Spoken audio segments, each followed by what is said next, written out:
Nag-sling naman. Ano ko doon sa sinabi ni Joe, kasi yung mga sa amin, di ba, may mga high notes. So, yung mga nabawat. So, napunta sa amin ni Tomas.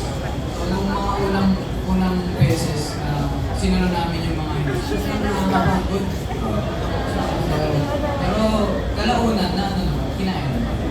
So, ibig sabihin, nung nagsimula ang alamat, shock kayo.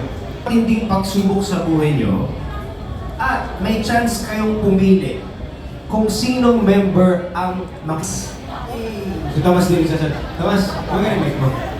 Ang mga pipiliin ko siguro yung may pinakamaraming pinagdaanan, hindi yung pinakamatanda, hindi yung pinakabata.